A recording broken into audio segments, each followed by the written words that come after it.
Yo, people, lateness is greatness. Welcome back into the building. You already know what time it is. It's time for the Chelsea versus Sheffield United preview. And I was looking in the chat, and I think we had a newcomer. He was like, "When Matisse going live?" And obviously, he didn't get the memo about lateness is greatness. I was like, you know what? We'll go live now. Do you know what I'm saying? We'll go live now. Big up to the preview gang, already up in the building. Mayowa and Sam. How's my boys doing? How you doing, boys? Not bad. What are you man telling me? You good? Good, man. It's a great time to be a Chelsea fan. It's a great time to be a Chelsea fan. You know what I'm saying? I've been smiling since that now. I can't lie to you guys. Yeah. No one can chat to me. No one can chat to me right now. You know, Spurs are in turmoil. Yeah. Arsenal are worried about getting Emery in Europa. Yeah. You know what I mean? Like, man, I'm good. Chest is fully out right now, isn't it? Chest is fully out. Like, I feel like I've got a different strut. Do you know what I'm saying? Since we went through against Atletico, because I was getting very nervous about that game. And then when I seen the lineup, I got even more nervous because players were missing and things like that. And then obviously we do the job there, everything's all patterned, and then you see the Champions League draw, you're just like, yo, I feel like I've just done bench press for like 2 months, man. No cap. No, we needed that though, man. We needed that. Like, I think as a Chelsea fan, yeah, I feel like it's hard for us to be. It's been a tough time. We've had tough periods, you know what I mean.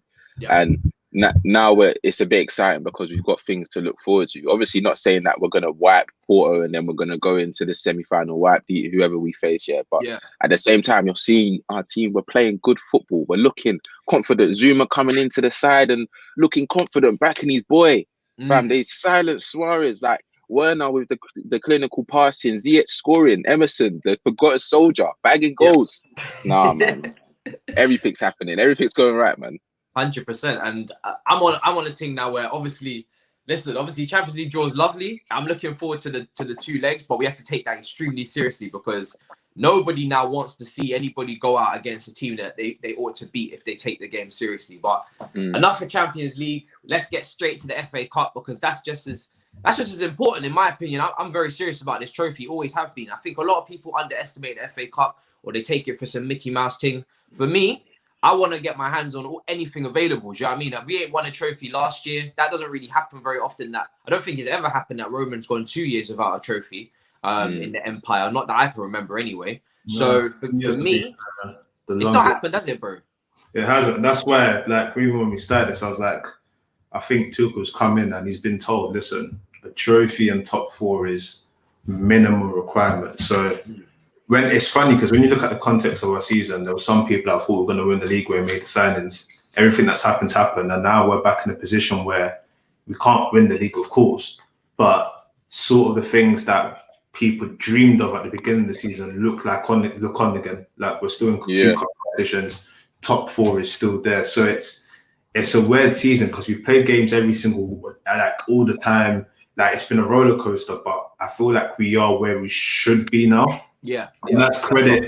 It's credit to people for bringing us back to where we are, and it's credit to kind of just, you know, I remember the whole decision of sacking Lampard. I felt like it was going on for a bit too long because he was getting that great spot. Fortunately, we seem to be in a decent place. And this game, it's funny that Sheffield United quarterfinal, if you look at the teams that are left in there, it's almost like the Porto quarterfinal, something that you can't take for granted. Like, you have to get business done. Like, this is a team who probably know they're going down. Yeah. So they're going to throw everything at this. Yeah. They are a team that know how to frustrate us as well. Like, I know they're rubbish this season, but Sheffield United have frustrated us. McGoldrick has frustrated us. That this team has really taken the piss out of us in the previous. So it's a game where you just want to get dusted soon as. Yeah. But yeah, if you get through that, I mean, who's left? City, Leicester, United, Everton, is it?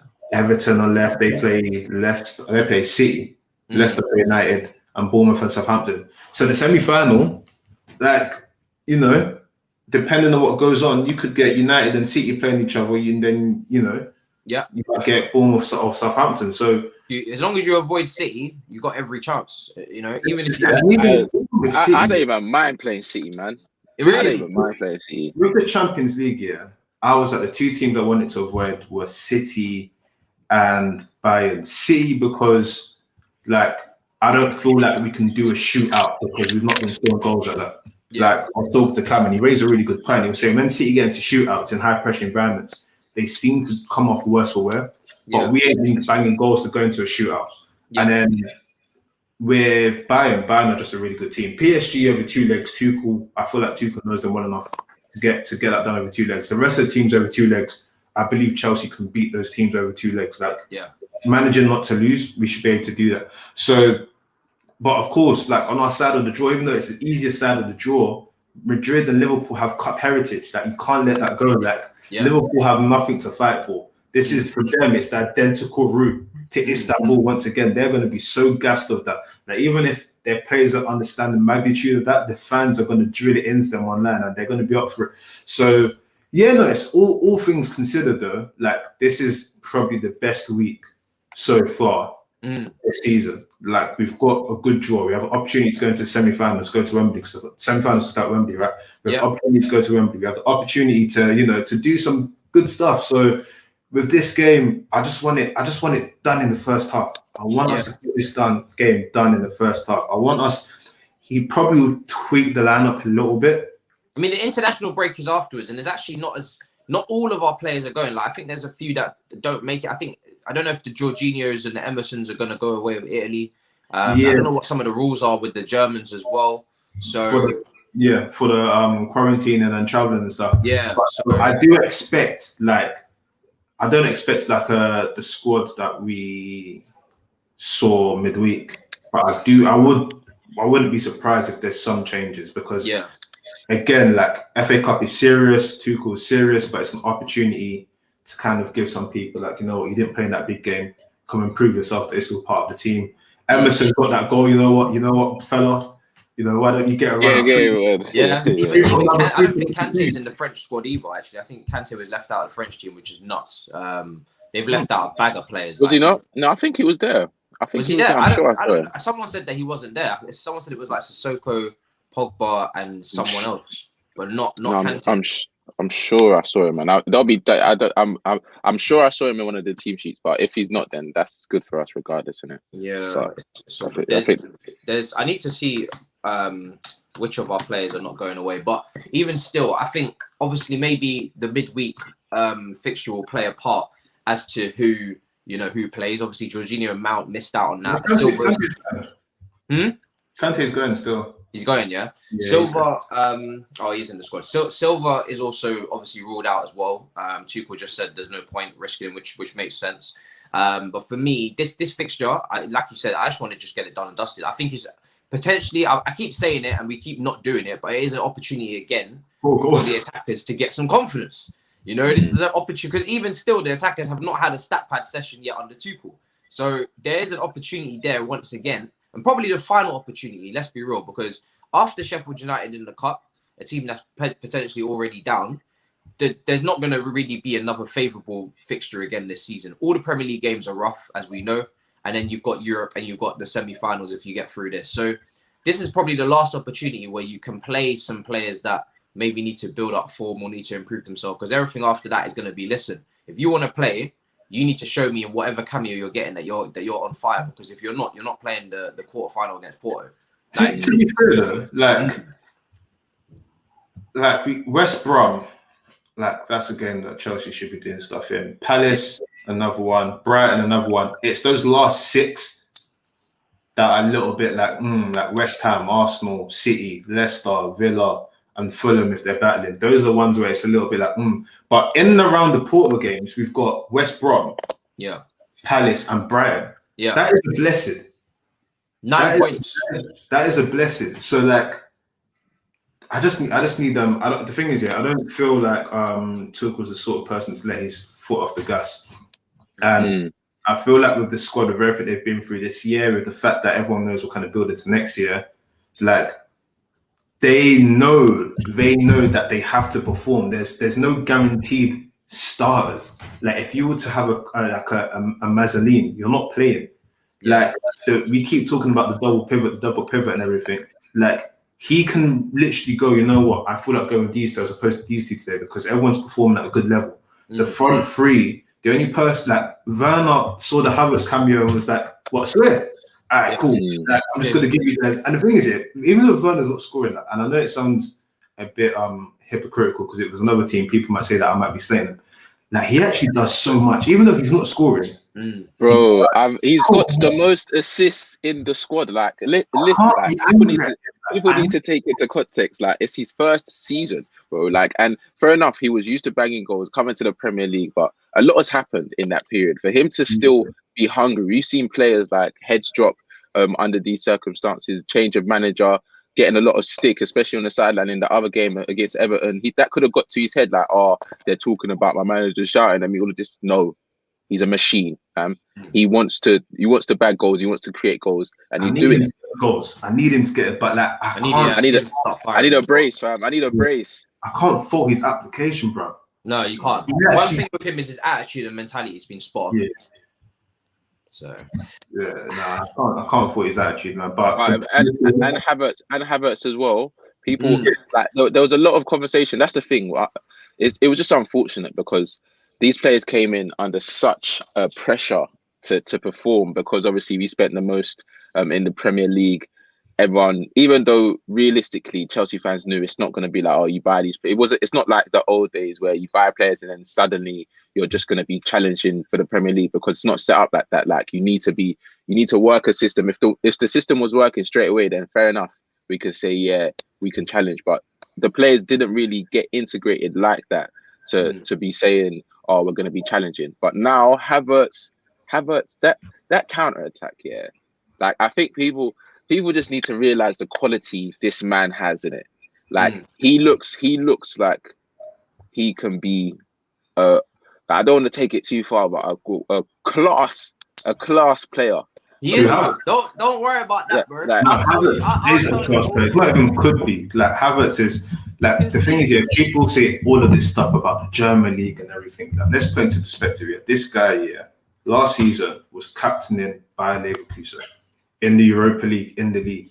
In the tail end of the season, he went blind and started scoring mad goals as a number 9. Like his ability is there, and I feel like sometimes with a lot of fans, right, they see footballers do simple things and feel like, oh, okay, that's dead, it's boring.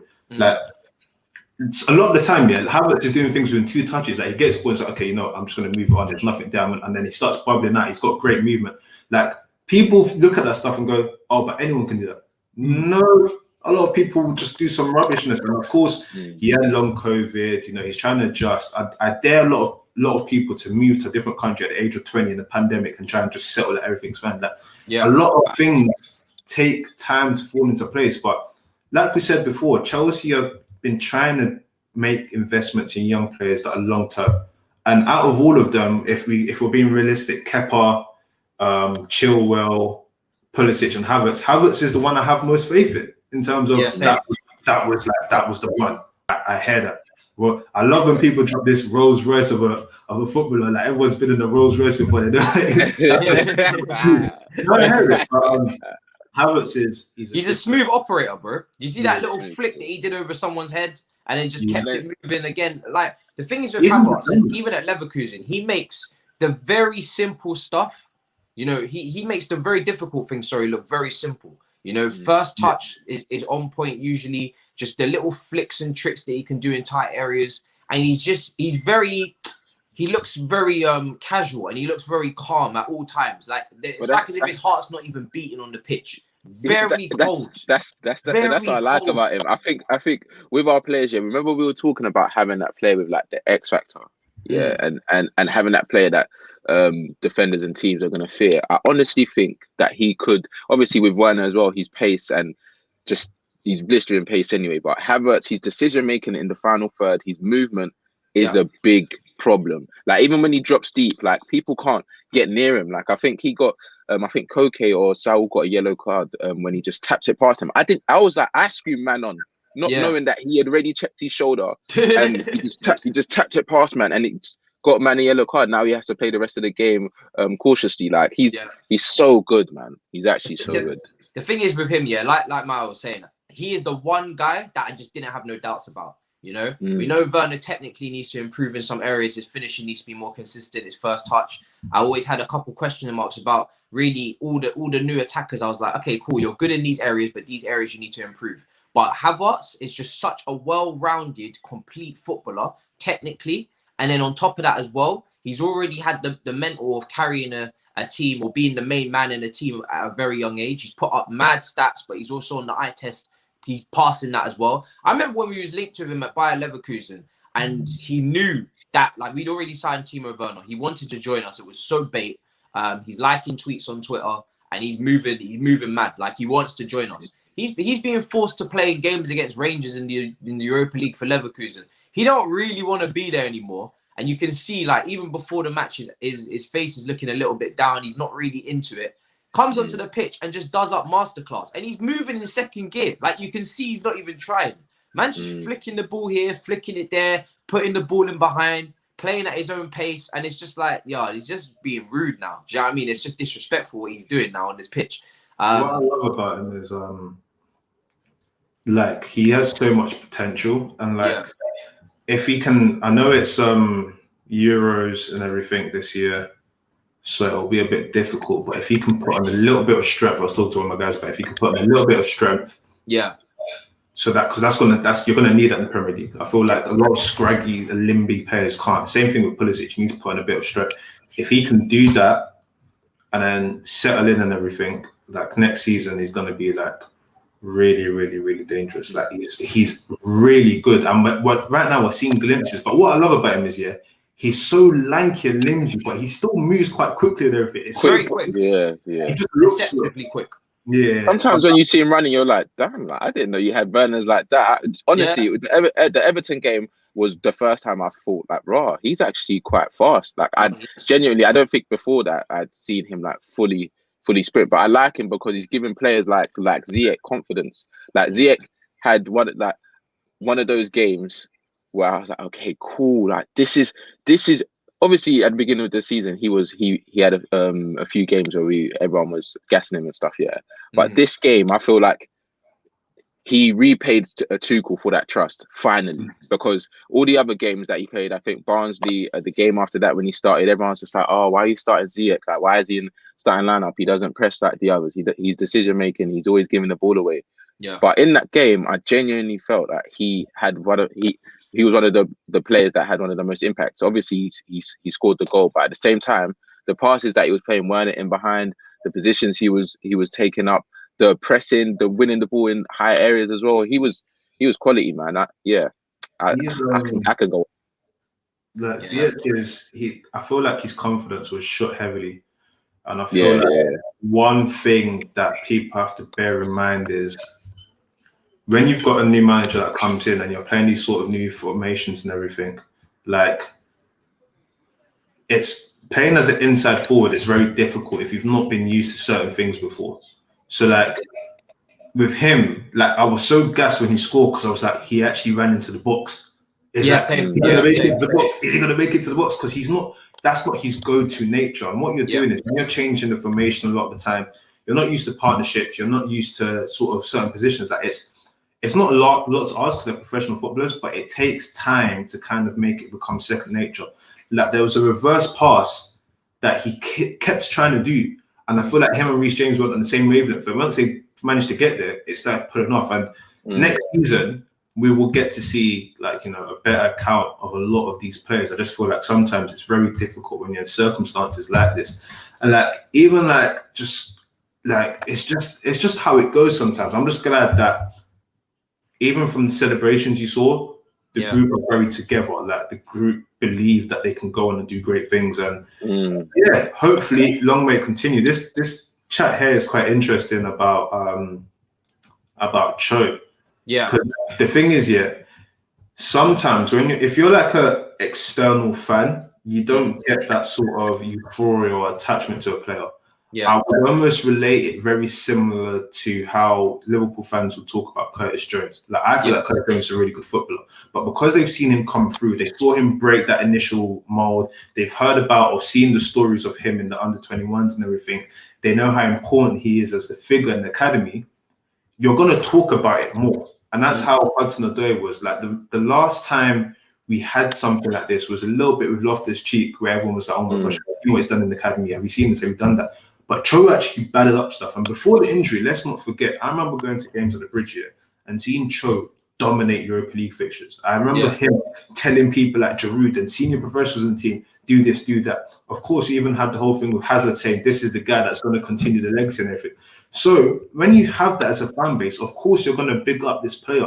What everyone else is seeing is someone that is playing, but they're not seeing goals and assists and stuff like that. So they're thinking, oh, but he's not doing much. Other players that don't have as much discussion. The same player that Bayern Munich were drawing over twice as well. This is it. So I always feel like if you're not within the fan base, you're gonna have a different opinion on it. And I do feel, don't get me wrong, I feel like some Chelsea fans, but like all fans are always gonna push the boat out about their players. Yeah. But there's no way that anyone can tell me that Hudson-Odoi is not a good player. He's not. I don't think he's overrated though. I think that's just a stretch. I think we throw that word out way too much just because, like you said, fans start rating players because of what they see. If we see a player come through the ranks, doesn't go out on loan, has adversity with injuries, comes back and he's still in the 13th fold. Has other teams coming in, like a giant of a team like Bayern Munich coming in for him, and he's staying loyal to his team, saying that I want to stay Chelsea, I want to be a future star type of thing. And then when he plays, you can see the impact that he has in multiple positions. You're seeing him play in a position that we never even thought he could play in, and he's quality there. When he's moved further up the pitch, he's quality as well. You can't say that a man is overrated, man. Just let us rate our player. Yeah, you know what I mean? I think what rival fans are seeing that he's potentially inconsistent, but again, that's to be expected of someone of his age. He played very well against Everton. You know, he had a hand in the goal. Really good play on that left hand side to dribble and work his space. Then comes in against Atletico off the bench and wasn't so clinical up front. Kind of fluffed his lines a lot. Wasn't very sharp. But this is what you have to expect. You see what I'm saying? This is youth coming to promise. You have to expect inconsistencies. I think if you're not in that, in that Sancho, Mbappe, Haaland level of output, you just get tarnished with a brush of not being very good. And I think that's silly because, you know, especially with two of those players, you're talking about generational, once in a generation talents. You're not talking about normal people. You know what I'm saying? These are freaks, man. Do you know what I mean? So, and this league for an attacker is more difficult. I've always said that. Then, you know, I like the Bundesliga. I watched it after lockdown, but for me, the Premier League for an attacker, especially for a young player, is more difficult because you do come up against those low blocks, and you are. So if you have even an inch of talent, you are doubled up on immediately. You know, Grealish spoke about it. He's not as young, but Grealish spoke about it before, how he's doubled up on now, and he's just got to accept it. I remember when, not Gareth Bale, who came in for Gareth Bale? Who had that? Andros Townsend. Do you remember when he was doing a madness? He was on smoke. I don't know. When he had his original hairline. Yeah, I don't know how long it was for, but Andros Townsend was on smoke at Tottenham for a few months, and they just started doubling up on him. They just started doubling up on him. It was like, nah, forget this. Do you know what I mean? So I feel like, whereas in the Bundesliga, we've seen it with Leipzig. Leipzig are a classic example. They got a better defensive record than Bayern Munich in the Bundesliga this season, but they play against Liverpool, and every time they play it with a high line. You know, they don't change. And I'm like, why are you playing a high line with Salah, Mane, and why? It doesn't make no sense, but they still do it. So I feel like, you know, if he had made that move to Bayern, I hold this every time. If he had made that move and he didn't get that big injury, this brother you wouldn't be having these conversations about overrated. You'd be speaking about one of the best English young talents, and he'd be in the England squad consistently doing his thing. So that's just how I see it. And like I said, I'm a very patient person. He's only 20, and you know, a couple of years time, we're going to be. I think if he stays away from injuries, we're going to be having different conversations. He made his impact under Lampard, couldn't quite get the game time. He's been very good under Tuchel. That's why Tuchel's favoured him. You know, maybe last couple of weeks he hasn't been in the team regularly, but at the start he was playing every single game under Tuchel. So there's a reason for that. I think there's a bracket of like players, like you said, because the young players right now are doing so well. I think it's easy to put a lot of pressure on these players that have a lot of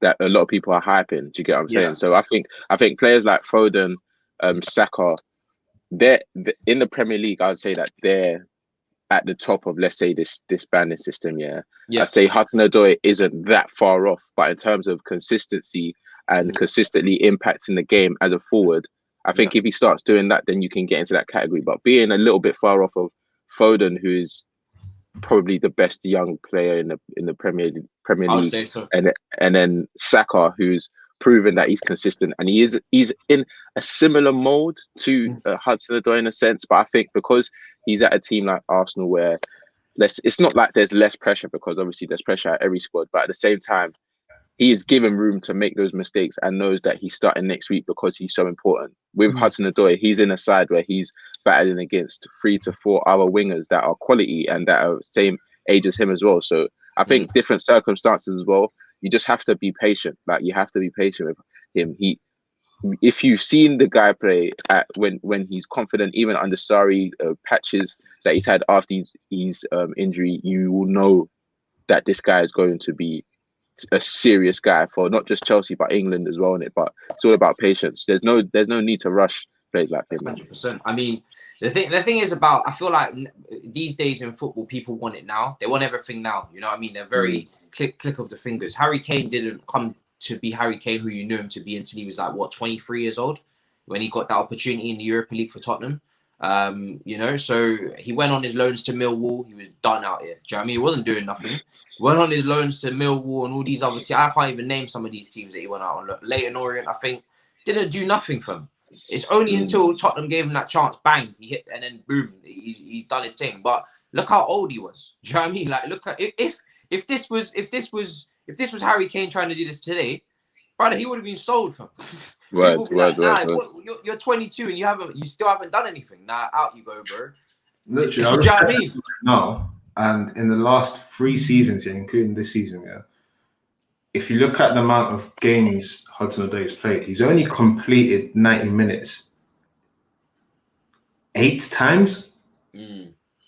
A lot of the things that he's not even playing full matches. You got to remember, this has been someone that's been very injured. 18-19, 10 Achilles rupture. Let's go. 19-20. Let's check here.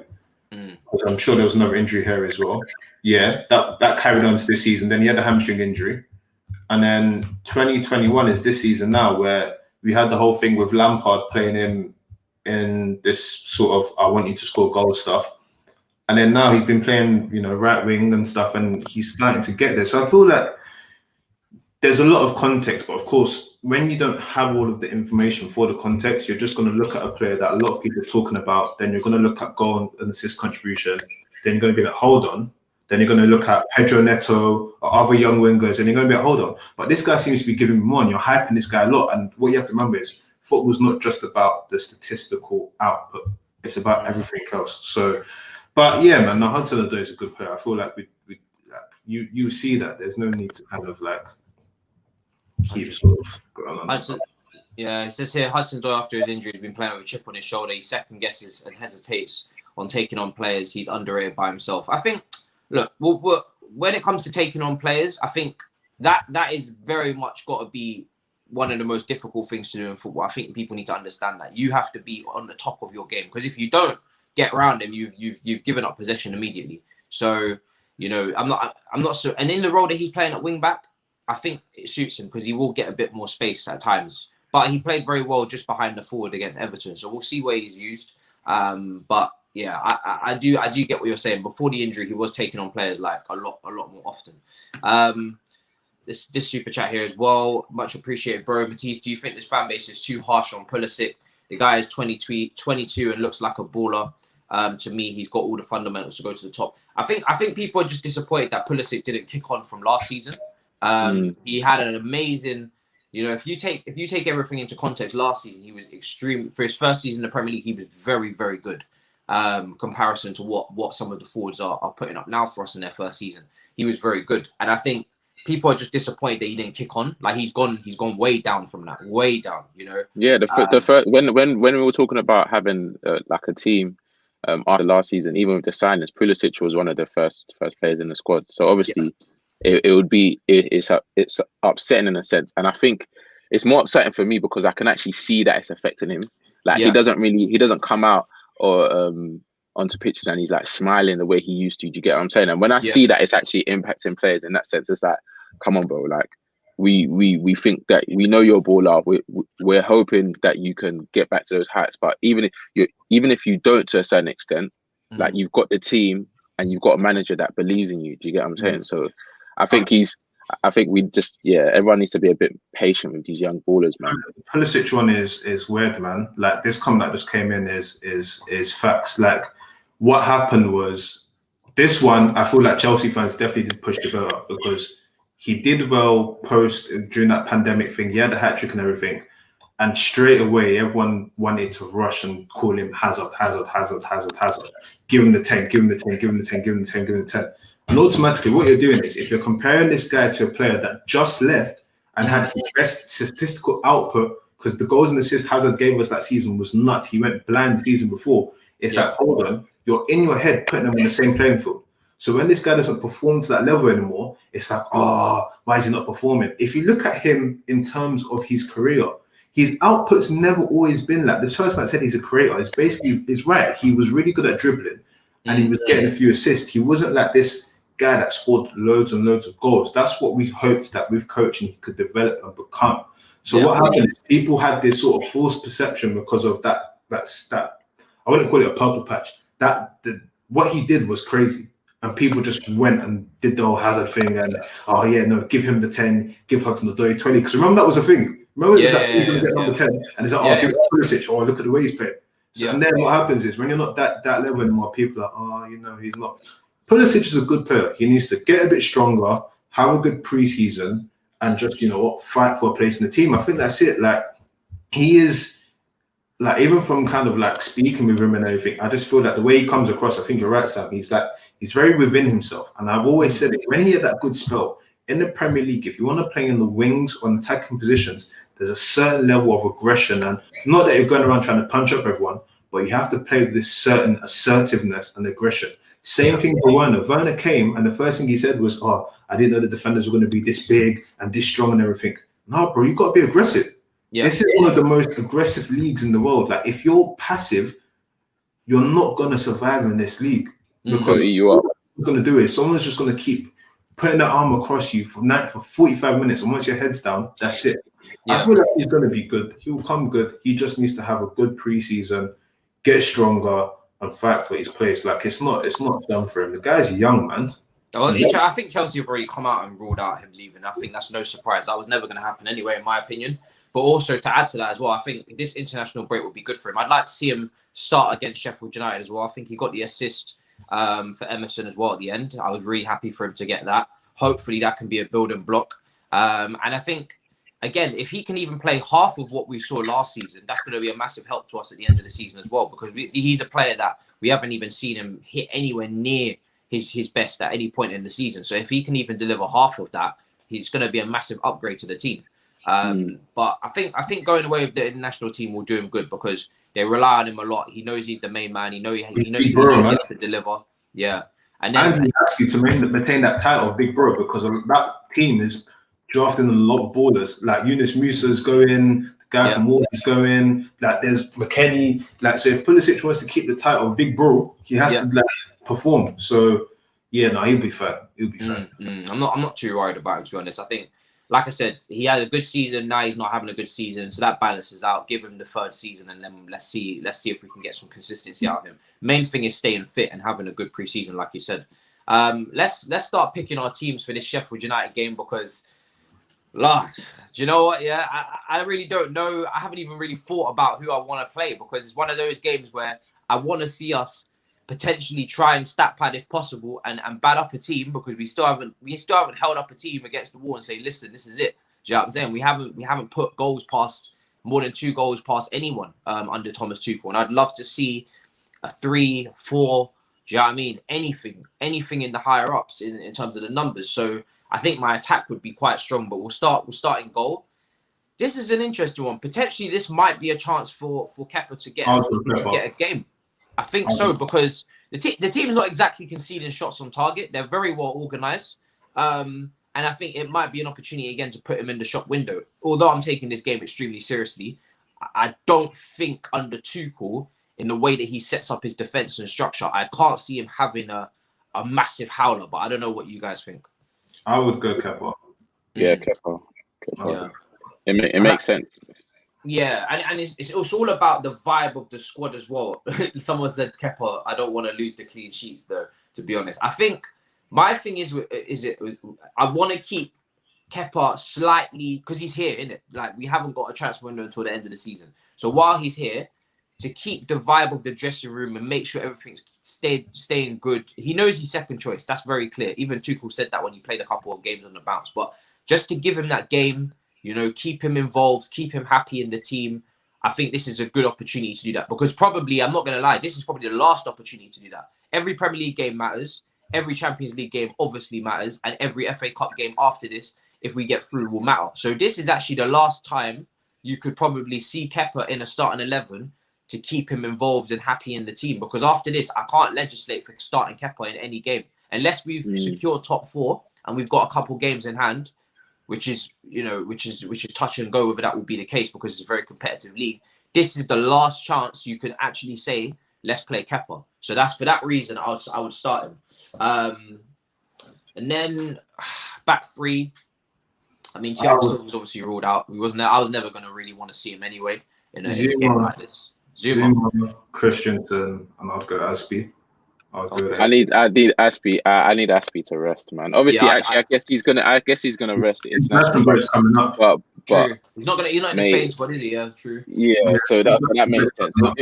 If that's the case, then yeah, Aspie can be in the squad. But at the same time, it's just like that mistake. I'm telling you, it came from fatigue.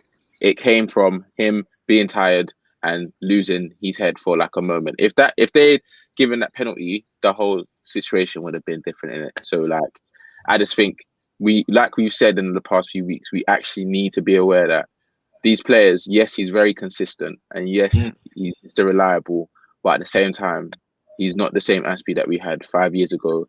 He's getting older. Certain situations can come up where he might lose his head because of that. Like, do you get what I'm saying? And we can't really blame him in a sense. Like, if they'd given, obviously we would have blamed him if they'd given away that pen, because it would have been silly. Yeah, but same time, he's played every game. I think he's missed one game. Yeah. Tuchel's already come in and said like, Aspie is almost like his foundation rock. Like you almost trust this guy with his life. And I feel like with Aspie, of course, he's getting older and everything. I don't even think that thing was fatigue. I just genuinely feel like that's one of them things. Yeah. It's a freakish thing. Like, I've seen it happen in like goals. It's like you feel like, you know what, yeah, I'm calm, I'm cool, I'm playing it back. And then you see the ball moving and like, rotted, what? But the reason why it was so sick is because his experience and what he did, he didn't do it he got away with extremely it. Blatant. It wasn't extremely blatant. Yeah, it was. Yeah, like, there's certain men that if they're done that, like, you know, Rudiger likes jumping. If it was Zuma, Rudiger, oh my god, tackled him to the floor, fam. Exactly. So like, got set off. That's almost why you need him, because he's got enough experience to kind of deal with those certain situations. Of course, yes, it's Sheffield now, but it's still a quarter-final. Yeah. So, like, yeah, for me, I would play him to... the Emerson one is interesting because he's third choice, but, like, this is the way it comes. Does he deserve to play because he scored with his first touch? That's the question we have to ask ourselves. Because he came on and he scored with his first touch. There wasn't much of a performance to see what was going on. But Tuchel's also said that he's not been playing bad in training. I think it's just because of the hierarchy. Obviously, Tuchel's not going to say anything crazy about players not living up to expectation yet. But same time, if he genuinely is playing all right in training, like this would be the time. This would be the time to play him in it. But at the same time, Chilwell's got a lot to prove as well. So I wouldn't be mad to see either of them back. I want Chilwell to make up for the performance that he had against was it Leeds? I think so. I think for the back three, just to finalise on that, I think I hear everything you're saying about Aspie, but I think for me, I have this burning desire to see Reece James at right side centre back, and I need to take it now. Because if I don't see him now, again, I ain't gonna see him. I am not like this is the. I don't think you'll ever see it. bro, this is the last game for any sort of like minor experiment. Like, and the thing is with Reece James playing that position, I don't even see it as an experiment. I just see that as where he's probably going to end up being best, in my opinion. I still think that position is tailor-made for everything in his game. So I just need to see one game of Reece James at right side of centre back. If things are getting hairy, then Aspie can come on 100%. But for me, this is the last because I can't legislate for this in any other game coming up apart from this one. Same with Kepa. So I have to see Reece James at right side of centre back, Christensen, and then probably Zuma. Give Rudiger the rest. Give Aspie's going to get a long ass rest because Tuesday Aspie probably play every single game after this until the end of the season. So you know I would give Aspie that even more extended rest. Let him really put his feet up. If anything, it's a little holiday for him. You know, because after this, it's crunch time. He's going to be needed in every game. And then wing backs. I mean, you guys were speaking about Emerson and Chilwell, Alonso. I mean, I'm guessing Alonso's not playing for you guys. He's probably going to be given a rest. Who would you play left wing back? I'll probably, you know what? I'll probably go Emerson left and Hudson Odoi right. You know. Yeah. I feel like I'll explain why when we get to the forwards why I would do that. But Emerson on the left. If the quotes about Emerson training well and everything are true and whatnot, then yeah, put Emerson in and then put Hudson Odoi right wing back for this one for me.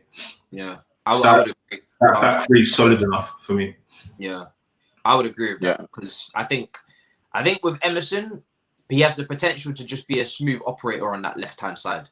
He's been tried at right wing once as well. That ain't happening with any of the other left backs. I know that for a fact. I just want to see, once again, it's another fringe player that's not got many minutes, and I want to see him given an opportunity and obviously to, again, keep the bulk of the squad happy.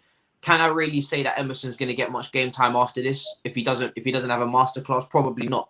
You know, he's probably going to be reduced to those little cameos off the bench because, again, every game after this is massive. This is a massive game, but I feel like it's a game that as long as the players that are coming in are highly motivated, they should be able to take care of business. And I don't know. I need to look at the league table. I don't know just how cut adrift Sheffield United are. Like, are they down and they're out? Gone, man. They're gone, man. Are they proper gone? Like, you know them ones where you can do a Wigan and flag. Nah, they're not staying up. They're not staying up. They're gone. It's done out here. And while they're getting sacked, just confirmed it. Oh yeah, it's done out here. Yeah, it's done. They played a game more than Fulham, and they're 14. I need Fulham to get safe, man. I need Fulham to get 14. They're 14 points behind Fulham. But let's be real. Sheffield United know they're not winning this comp either. So come on now. They're gonna try to cause an upset. This is all they got. This is all they have. Yeah, to fight for this season. Like the Premier League, they're gone. They're already planning for the Championship. You get what I'm saying? Yeah, I think I agree with you, man. Though, but at the same time, I also think that Chilwell needs that performance that will kind of put him into contention as being the left wing back for the run-in after the international break in it. And I think it might be one of those things because, like you said, Emerson's not going to be that guy unless he does something mad, or if he does play, unless he does something crazy. But Chilwell is the player that you'd be thinking would be our left wing back or left back going forward. But because he hasn't shown what we wanted him to show, it's like, okay, Alonso, come and do what you're good at. Do you get what I'm saying? But if Chilwell can get in those games, and this could be one of those games where he can learn a lot, like, do you get what I'm saying? And come back from a bad performance, because I think there was a lot of conversation after his last game as well where he just wasn't great. He just wasn't great in it. But it's hard to look past that in a sense because we know that he's better than that. So I think he needs to have that one game or those few games where we can say, okay, cool, we trust you. We know you're going to defend well. We know you're going to go forward well. We know you're not going to lose your head or you're going to lose sight of instructions. You get what I'm saying? So it depends, man. I wouldn't be mad seeing Emerson, but I would also want Chilwell to have like a good game before. I would go with Emerson and Hudson Odoi, but I agree with you. I think this would be a good opportunity for Chilwell, so I wouldn't mind seeing it. I just deviate to Emerson slightly because he's another fringe guy who hasn't got many minutes, and I don't even think he's one of them guys to kick up a storm behind the scenes. But we're going to need the whole squad. And I think that was made very clear once we got through against Atletico and we drew Porto.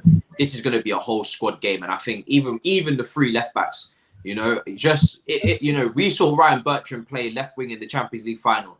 You never know when you're going to need Emerson. Do you know what I mean? So I'm just like, let me just keep him sweet, keep him rosy, and give him the minutes. And probably, even split the minutes up between him and Chilwell against Sheffield United and bring someone off for 60 minutes if possible and whatnot.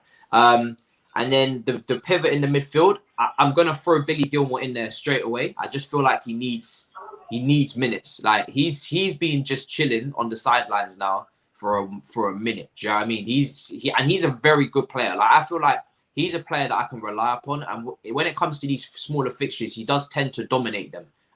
Even, whether it's having the most touches, being very progressive with his passing. I don't want it to be slept on just how much of a talent this guy is. So I would start him, and then I'm not sure I'd pair him up with. What about you guys? I was going to say, if you play him, you have to play Kovacic. You can't play him with Jorginho because it's almost like... Yeah, duplicates, twins. Yeah, duplicates, and you wouldn't really play Kante in this. And of course, Tuchel's usage of Kante is sparingly to make sure that, he doesn't have the hamstring issues again. So it would probably be, probably if you played Gilmour, it would probably be Gilmour and Kovacic. I wouldn't be mad at Jorginho. Someone said he's a knock. I don't know if that's confirmed. Okay. I wouldn't be mad at Jorginho and Kovacic, but if he has a knock, then it's Kovacic and Gilmour. And then I'll keep Mount in front of him because ultimately you need that sort of tenacity, engine, and just sort of like someone that's going to be on it. Yeah.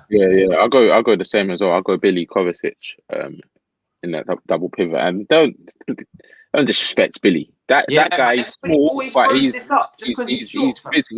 physical, bro. Like he knows how to get stuck in. Like he's Scottish, for God's sake. He's actually Scottish, and the man love that's what they love. Do you get what I'm saying? I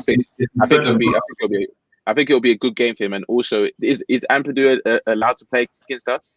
I don't know. I don't think so. I read somewhere that he's not. If he's not allowed to play, but either way, I think it will be one of those performances for Billy to prove like this is why, like I should be the number 4, number 3. Do you get what I'm saying? And Ampadu can chill. Do you get what I'm saying? Yeah, I don't think Kova played against Leeds either. I think he was rested for the Fleck game, wasn't he? Yeah, that's what I'm saying. So he should be fine to play. Yeah, but yeah, and then in front of them, I would probably put Mount, Pulisic, and Giroud. Personally. Okay. Let me see. Mount, Pulisic, and Giroud. I'd start Pulisic as well. I would start Giroud as well. Just for the team harmony that you're saying as well. I think it makes sense. Everyone else has played 2 games on the bounce. Giroud hasn't had that many games recently. Pulisic, we want him to build his confidence. Mount is a safe bet to do everything that we need of him. So I think that front 3 makes the most sense with the current crop and trying to keep the harmony as good as possible before going into international break. Like that's what we need, man. We need all these players. We need everyone happy. We need everyone happy with the minutes that they get in, and know that. Yeah, I was thinking about it, but yeah, I agree with that. I think Mount, Pulisic, Giroud. I've got Hudson-Odoi at right wing back, so he's still in the team. It's a very attacking team. Emerson, that's a very fluid attacking team. That should be able to do bits. And I think it would be nice for them to start because, again, breeds that confidence. A lot of them have become fringe, whether it be Pulisic, Giroud, not getting too many minutes, opportunity to get the goals. And if they can wrap up this game, again, I would love them to be able to do so. I would keep Havertz, Werner, Ziyech all on the bench. If you could do a little 15, 20 minutes, you want to get your stats up. Hopefully it can become a game like that. But I think those guys that you mentioned, they deserve to get the airtime because I think Mount is just there for the chemistry and the consistency. I think he's someone that for a team that's gonna for the lineups that we've named, it's very rotated, right? And there's a lot of new combinations in there. I think Mount just brings a bit of consistency in there that we know what we're gonna get. And he didn't play during the week. I mean, you freshen up for it. For him, it's almost like we haven't forgotten how important you are. You're going off to England, To be fair, like I know Southgate's likes and everything. Is it 3 fixtures? Is it 3 friendlies for the thing? So he probably will get game time there, but I don't know how much he's going to get used. There's no harm playing him. Tino will probably come on the bench. Yeah, he come. I don't think he will start though, but he will come. There's no need to. I said this before. With a bloated squad, only Gilmore out of them youngsters you could really make a case for. Tino Andrin, I can't make a case for him to start. I can't make a case for any of these young players that are coming from the under 23s or under 21s to start, because the squad is too bloated. We have too many other players in the squad that need game time, need to get their confidence up. The first team squad, everybody in that first team squad, we need them pulling together. If we're going to do anything that we dream of in the Champions League, everybody's going to need to be firing. This is not going to be an 11-man thing. It's going to have to be everyone. So it's going to have to be a unified, everyone pulled together type situation. So for that reason, I don't want to, I'm not even saying it would be a waste, but this is the last fixture that you can say, cool, let's really get your confidence up. And I don't want to use that on under 23s, under 21s. Tino Andrin is not going to be involved in our targets at the end of the season as a first team. You know, he's someone for the future, someone to look at in pre-season. So for me, if the game is done, then bring him off the bench, but definitely prioritize your Pulisic's, your Giroud's. If Tammy is fit off the bench, he comes on before him as well. Need to get him on side. You never know who could go down with an injury, and then Tammy's very involved again. I know his head's been dropping and whatnot, and he's considering his future. He won't sign the new contract. And maybe people are just like forgetting about Tammy and ready to just allow him to just go by the wayside. But if we pick up an injury up front, Tammy is very involved again, you know, and we need everybody's heads up and pulling in the right direction, regardless of where their future is as well. So I wouldn't start Tammy just because I think he's only just coming back, and I don't want to risk or provoke any further injury. But definitely off the bench, 100%. And yeah, like you said on Gilmore, I mean, this guy's tenacious, you know. These Scottish guys, Tierney, Robertson, you know, Scott Brown, they love it. The brothers, fam. They love a scrap. They love a scrap, and I think he's really good, man. Like whenever he plays, you just enjoy watching him play. You enjoy watching him dictate the game. It's like he plays at his own pace, man. I think we can like you said at the beginning of the stream, like we can really stamp our authority in this game. Like show that okay, we beat Atletico 3-0 in aggregate in the week. We're gonna beat you, man, and not even give you a chance. Like none of this stuff about Chelsea giving handouts or making games difficult when they don't need to be difficult. Like we've played against a low block, the king of low blocks. Yeah. Let's go into this game and show that we can dissect anyone. And obviously the team's going to be different anyway, but I think everyone in the squad has got the ability to do something in it. Yeah. I think this international break comes at a good time for us as well after this, because it just gives everybody an opportunity to just recharge. They've had a big week mental and physically and mentally with Leeds and Atletico. And of course, everybody wants to beat Leeds. But when you get through against Atletico, you're just thinking, thank God that any reason... I don't even remember it. Yeah, you don't even remember it. Do you know what I mean? Like, we're through to the quarterfinals of the Champions League, so we can write that one off and count it as a business. Man. The business I told expense. You, man. I told you. Literally, I told you, man. The last few that we did, I said, Leeds, as long as we don't lose that Atletico game, just get the dub. Just get the dub, and we did that. No one's talking about Leeds, man. We just beat Atletico in the Champions League, and we got put in the next round. Like that's big, man. You write that off as a business expense. You keep it moving. So for me, I'm looking forward to this game because I think it's an opportunity to see some attacking football, some goals, hopefully, and even with that rotated defense, try and keep that clean sheet. Do you know what I mean? We're on a roll, man. I love every time I go on a rival show. I'm loving spewing this stat of 2 goals conceded in 13 games. I've got that stat penciled in. Do you know what I mean? I'm ready to keep going with it. It's mad. This is a long time. It's a long time, bro. Like, and it's not a fluke. Like, it's not a fluky. Like, we're looking durable, fam. Like, you know that. Like, we're looking like no one can come through. Like, Rudiger is actually like, you know them. What's that game where you got that thing that just keeps on coming and it's just chomping at players, fam. He's just every time he comes at a player, Llorente was not happy. I think there's a picture that he put up, when he's just on him like this, and he's just making sure that no one's living comfy in his vicinity. With great thing about Rudiger at the moment is when he first came, like from Roma, it was really good. Then of course had the injury, then had that really bad season where it was like you're supposed to be an experienced head. What's going on? Like the games against West Ham, there was a couple horror shows. Yeah. What show now is he's playing with that experience, but he has the confidence and the way that the team is set up. It kind of covers for everyone's weaknesses. Like you're not going to see Rudiger exposed one-on-one.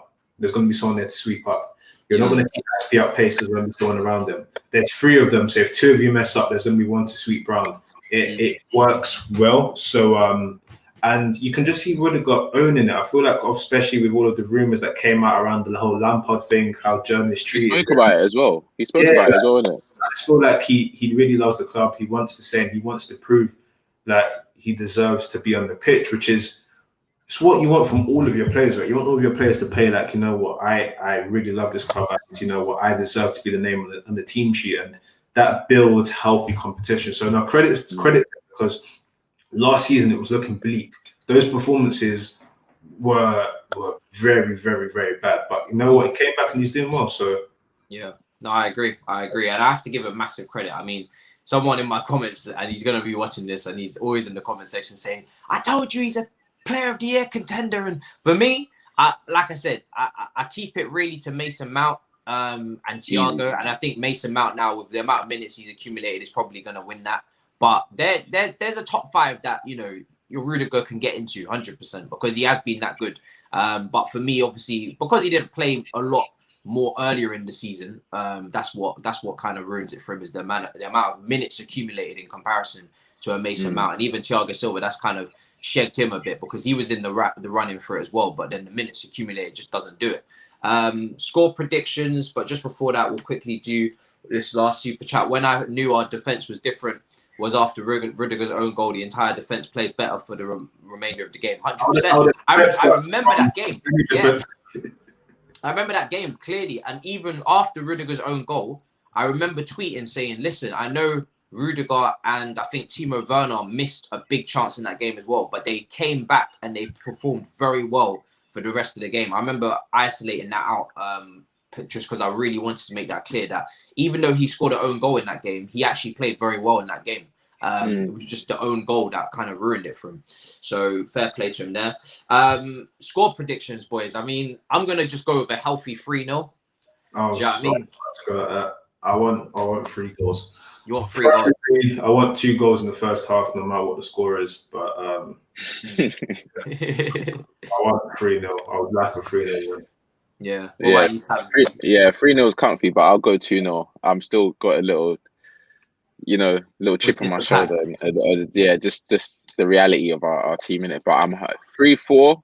I'll be happy. I just want to every 50 minutes. Yeah. If I see if I see 4s and 5s, I'm gonna do madness. I'll pretend like we just beat like Barcelona or something. Do you know what I mean? No, we need that. We actually need that. If we just start bagging goals, then that's when I can start saying every game that we go into, I'll start fully believing that, because now our defense is solid. Like when I go into games, I'm like, we're not gonna concede. Like you can kind of tell by the first 15 minutes how comfy our defense is, and normally it takes us like 5-10 minutes. Even Atletico, they tried a little thing at the beginning, and I was thinking, oh, this might be a bit of a shaky one, and then always dies down. Then it just died down. Then we just took control, and then I was like, yeah, we're comfy again. When are we gonna score? How are we gonna score? And if we can start banging goals, then we're gonna have the full unit, man. Yeah, the defense is sorted, the midfield is sorted, the counter press is sorted, the press resistance is sorted, everything's sorted. The goalkeeper is on form, everything is sorted. It is simply just the attack, and if the attack can even perform at half the level, if half of the players in that attack can get on form, then we'll be fine. Do you know what I mean? We're actually just asking one of the attackers to be in form, because still to this day, none of them are in form. They've all had good games here and there. I can't tell you that Pulisic's on form. I can't tell you Ziyech is on form. I can't tell you Havertz is on form. I can't tell you nobody's on form until I start seeing a run of 3, 4, 5 games of goals and assists coming out their backside like there's no tomorrow. But hopefully we can get it. Do you know what I mean? If there's any time to do it, it's now. That would be the message. Mayo, bro, let them know where to find you. Any content coming out, let the people know. Mayo Quadri on Twitter, Insta. I should have a conversation coming out next week. I should do. Stoppage Time TV.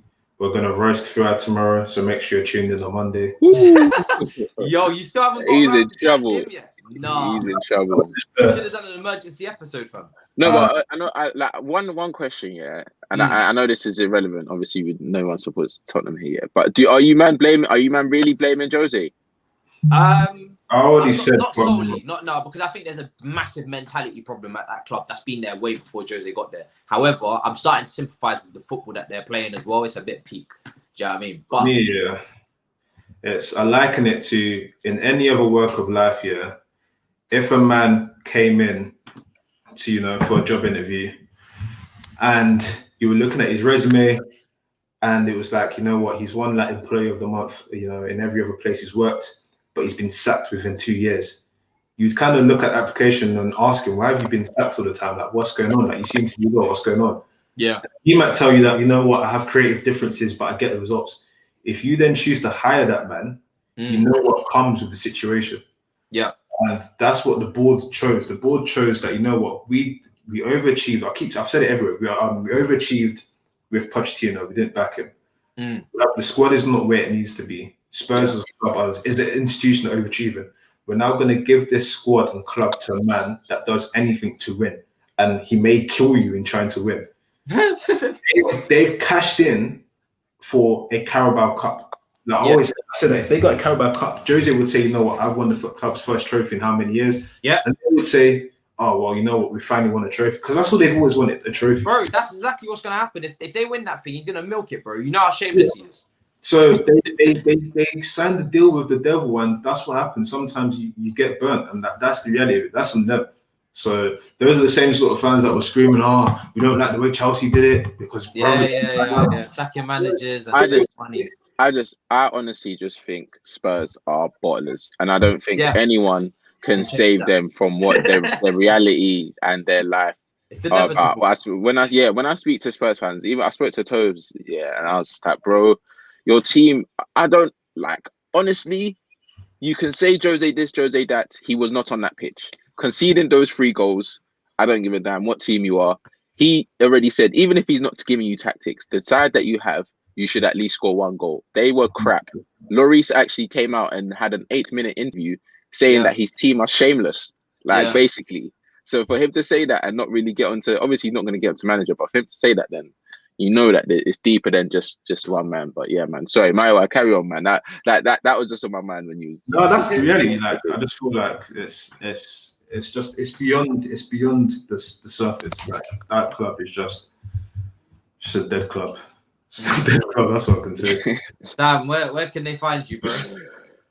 My YouTube channel. If you search Samo, you can find that. I might start doing some streams as well. But I'm thinking about it. But I'm jumping on Twitch soon as well. So watch out for that. And Football Daily podcast. Something news coming there soon as well. So yeah, look out for that. Follow me on Insta, Twitter _Samo Basaki. Shout me if you have any crazy agendas, because that's the basis of my football show. So yeah, man, we're gonna get it. Link is in the chat. Make sure you man subscribe. I think 16 away from 600. We're just gonna keep pushing this, people. I need to see the numbers up. Preview gang. You know what I'm saying? They did that though. 16 from 600. The link is in the chat. Make sure you all go over there and subscribe. Go and get him to 600 today. And yeah, subscribe to this channel. Obviously content coming out tomorrow, the review of the game, Anita and Dami, and then really the international break strikes and the thirst for content begins. You know what I mean? All content creators we've all been dreading it, having to cover England versus San Marino and whatnot. Do you know what I mean? But dark times are coming, so make sure you man are locked in. It's gonna be a sticky one still. Make sure you subscribe to the channel. Big up yourselves. Subscribe to Threesixtytv, Stoppage Time TV. Link is in description. Sam O, link is in description. And I will see you tomorrow for the last day until we perish. You know what I'm saying? Until the international break comes. It's the last day of happiness, fam, and joy. You know what I mean? But yeah, I mean, next week I'll have my weekly things. I'm lining up some new guests. So you guys are gonna see some new faces. Maybe some reporters and some journalists. We'll see what we can get mashed up. Maybe some podcasters as well. But until then, I will see you, man, in a bit.